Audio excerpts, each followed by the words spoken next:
وَلَقَدْ يَسَّرْنَا الْقُرْآنَ لِلذِّكْرِ فَهَلْ مِن مُّدَّكِرٍ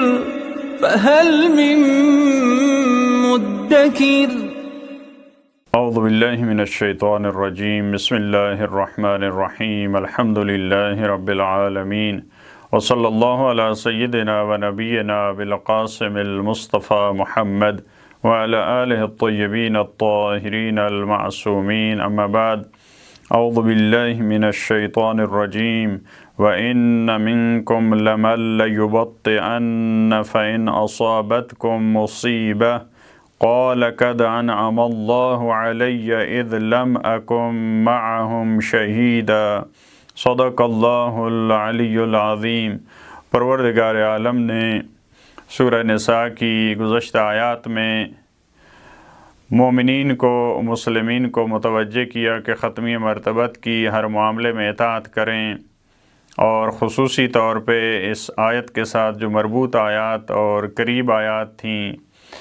یہ تقریباً سیاق کے اعتبار سے، سیاق و سباق کے اعتبار سے جہاد اور قتال اور کفار کے مقابلے میں جد و جہد اس کو شامل ہیں، اس کی طرف مسلمانوں کو متوجہ کیا ہے ان آیات نے۔ ظاہر سی بات ہے، جب یہ مرحلہ آتا ہے مقام عمل، وہاں پہ افراد دو گروہ میں تقسیم ہو جاتے ہیں۔ کچھ افراد سستی کا مظاہرہ کرتے ہیں، وہ گھروں سے نہیں نکلتے۔ کچھ افراد وہ آگے بڑھ کر حصہ لیتے ہیں، اپنی جان کی بازی لگا دیتے ہیں، اور وہی جو راہ خدا میں شہید ہونے والے، قتل ہونے والے افراد ہیں جن کو قرآن کریم نے بہت بڑا مقام دیا ہے۔ تو دوسرا گروہ معمولاً جو کمزور دل والے اور کمزور ایمان والے، بعض دفعہ نفاق اس میں بڑی حد تک نہیں ہوتا، بعض دفعہ نفاق میں آگے چلے جاتے ہیں، نفاق کے ایکسپرٹ اور ماہر ہوتے ہیں، مختلف گروہ ہوتے ہیں۔ اس گروہ کا تذکرہ قرآن کریم نے آیت نمبر 72 میں کیا، فرمایا وَإِنَّ مِنكُمْ لَمَن لَّيُبَطِّئَنَّ، تم میں سے یقیناً ایک ایسا گروہ بھی ہے جو یقیناً سستی کرتا ہے۔ لَيُبَطِّئَنَّ سستی سے ہے، ٹال مٹول کرنا، جب حکم دیا جائے گھر سے نکلنے کا، جہاد کا، تو پیچھے رہنا۔ تم میں ایک گروہ ایسا ہے، وہ ممکن ہے منافقین ہوں، ممکن ہے کمزور ایمان والے افراد ہوں، یہ سست افراد ہیں۔ فَإِنْ أَصَابَتْكُم مُّصِيبَةٌ، اگر تمہیں مصیبت پہنچتی ہے، مثال کے طور پہ تمہیں شکست ہو جاتی ہے جنگ میں، تمہیں زخم لگتے ہیں، جو معمولاً جنگ میں جو مشکلات ہوتی ہیں، اگر ایسی کوئی ٹینشن تمہیں پہنچتی ہے، قَالَ قَدْ أَنْعَمَ اللَّهُ عَلَيَّ، تو یہی گروہ یہ کہتا ہے کہ اللہ نے مجھ پہ انعام کیا ہے، خدا کا بڑا احسان ہوا، خدا کا بڑا فضل ہوا، اذ لم اکم معہم شہیدا، کہ میں آپ کے ساتھ وہاں پہ حاضر نہیں ہوا۔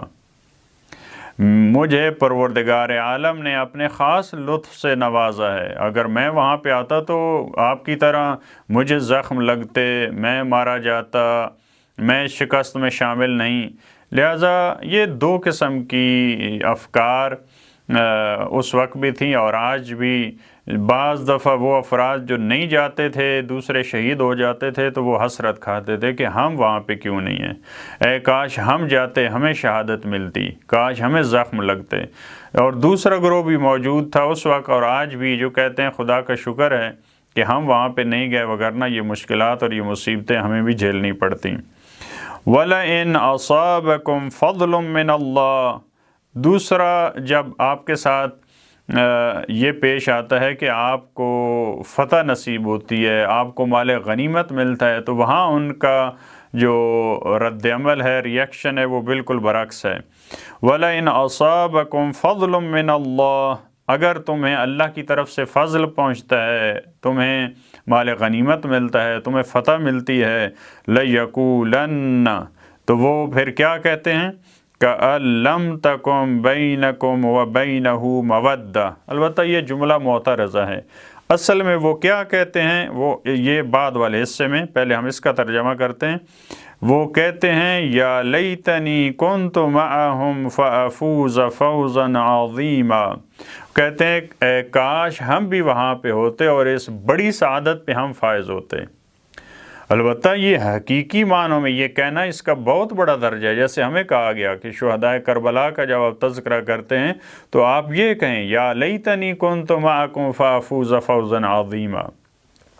لیکن اگر انسان کے اندر کچھ اور ہو، مقام عمل میں وہ اس طرح سے نہ ہو، فقط زبان پہ یہ کہہ رہا ہو تو یہ بری چیز ہے۔ انسان وہاں شامل نہ ہو سکتا ہو، وہاں انسان قربانی کے لیے تیار نہ ہو، لیکن زبان سے کہہ رہا ہو کہ کاش میں اس طرح سے ہوتا، جیسے یہ افراد کہہ رہے تھے۔ لیکن اب یہاں پہ وہ جملہ معترضہ اس سے پہلے والا حصہ کَأَن لَّمْ تَكُن بَيْنَكُمْ وَبَيْنَهُ مَوَدَّةٌ، اس طرح سے کہہ رہے ہوتے ہیں جیسا کہ تمہارے اور اس شخص کے درمیان کوئی مودت اور کوئی دوستی نہیں ہے، یعنی جیسے بیگانے افراد ہوتے ہیں اس طرح سے ان کی جو ان کا رد عمل ہے، جو ان کی گفتار ہے، وہ اپنوں والی نہیں ہے۔ اپنوں والی کیا ہوتی ہے کہ جب آپ کو زخم لگتے ہیں، جب آپ کو مشکلات پہنچتی ہیں تو وہاں پہ اپنے جو ہے وہ سپر بنتے ہیں، وہ ڈھال بنتے ہیں۔ یہ اپنوں والی بات نہیں ہے، یہ بیگانوں والی بات ہے کہ اگر آپ کو کچھ ملتا اے کاش ہم بھی وہاں پہ ہوتے، آپ پہ مشکل آئی، ہاں اللہ کا فضل ہے کہ ہم وہاں پہ نہیں تھے، لہٰذا یہ اپنوں والی بات نہیں ہے، یہ آپ کے معاشرے کا، آپ کے اجتماع کا، آپ کے سماج کا یہ ایسے لگتا ہے گویا حصہ نہیں ہے۔ اس کے بعد والی آیت میں فرمایا فَلْيُقَاتِلْ فِي سَبِيلِ اللَّهِ الَّذِينَ يَشْرُونَ الْحَيَاةَ الدُّنْيَا بِالْآخِرَةِ، بس چاہیے کہ اللہ کی راہ میں قتال کریں، یہ مومنین کے لیے سزاوار ہے، یہ معاشرے کو زیب دیتا ہے کہ جب وہ ان کو حکم دیا جائے تو اللہ کی راہ میں نکلیں اور وہاں پہ قتال کریں۔ کون قتال کرنے والے ہیں؟ فَلْيُقَاتِلْ فِي سَبِيلِ اللَّهِ، چاہیے کہ اللہ کی راہ میں قتال کریں، الَّذِينَ، وہ لوگ، يَشْرُونَ الْحَيَاةَ الدُّنْيَا بِالْآخِرَةِ، جو بیچ دیتے ہیں دنیا کی زندگی کو، دنیا کی زندگی کے بدلے کیا وہ خریدتے ہیں؟ آخرت، بالآخرہ، آخرت کے عوض۔ وہ کہتے ہیں دنیا کی زندگی ہم سے جاتی ہے، دنیا کی نعمتیں جاتی ہیں، ہمارا گھر جاتا ہے، ہمارا مال جاتا ہے، ہماری اولاد جاتی ہے، ہمارا بدن کٹتا ہے تو یہ کٹ جائے، لیکن اس کے بدلے میں کیا لیتے ہیں؟ یہ اس کے بدلے میں لے رہے ہوتے ہیں آخرت کو، لہٰذا یہی افراد لڑ سکتے ہیں۔ لیکن اس کے برعکس جو گروہ ہے جو آخرت کو بیچ دیتا ہے، دنیا کی زندگی کو خرید لیتا ہے، وہ بالکل نہیں لڑ سکتا، اس میں قتال کی ہمت نہیں ہوتی۔ وَمَن يُقَاتِلْ فِي سَبِيلِ اللَّهِ، اور وہ فرد، وہ مومن، وہ مسلم جو اللہ کی راہ میں لڑتا ہے، فَيُقْتَلْ، تو دو طرح سے اس کے سامنے نتیجہ آتا ہے، فَيُقْتَلْ او يَغْلِبْ، یا وہ قتل کیا جاتا ہے یا وہ غالب آ جاتا ہے۔ احد الحسنیین اللہ کی راہ میں لڑنے والوں کو ملتی ہے، یا وہ شہید ہو جاتے ہیں یا وہ فاتح ہوتے ہیں۔ اب یہاں بھی بہت خوبصورت ہے، قرآن کریم نے پہلے غلبے اور فتح کو نہیں بیان کیا، پہلے قتل ہونے کو بیان کیا ہے، یعنی یہ بڑی سعادت ہے، اور غلبے سے بڑی سعادت ہے مومن کے لیے اللہ کی راہ میں شہید ہو جانا۔ اگرچہ غالب آنا اس میں بھی بہت بڑے فوائد ہیں، ایسا نہیں کہ وہ بری چیز ہے، لیکن اللہ کی راہ میں مارا جانا اس کا بہت زیادہ ثواب ہے، بہت بڑا مرتبہ ہے۔ تو جو اللہ کی راہ میں قتال کرتا ہے، یا وہ قتل کر دیا جاتا ہے یا وہ غالب آتا ہے، فَسَوْفَ نُؤْتِيهِ أَجْرًا عَظِيمًا، تو ہم ان افراد کو عنقریب اجر عظیم عطا کرنے والے ہیں۔ جو خدا کی راہ میں لڑتا ہے، اسی وجہ سے جو شہداء کو پروردگار عالم اجر دیتا ہے، وہ کوئی اور اس اجر کو نہیں پا سکتا، اور روایات میں ہر نیکی کے اوپر ایک نیکی ہے، حتی یقتل الرجل فی سبیل اللہ، لیکن جب انسان اللہ کی راہ میں مارا جاتا ہے، شہید کر دیا جاتا ہے، پھر اس سے بڑی کوئی نیکی نہیں ہے۔ لہٰذا ان کے لیے جو پروردگار عالم نے استعمال کیا ہے ان افراد کے لیے، ان آیات کی شروع میں وہاں بھی یہ تعبیر تھی وَإِذًا لَّآتَيْنَاهُم مِّن لَّدُنَّا أَجْرًا عَظِيمًا، یہاں پہ دوبارہ ان افراد کے لیے فَسَوْفَ نُؤْتِيهِ أَجْرًا عَظِيمًا۔ جب انسان عظیم کاوش کرتا ہے تو اس کا جو ثواب ہے، اس کا جو اجر ہے وہ بھی عظیم ہوتا ہے۔ پروردگار ہمیں اپنی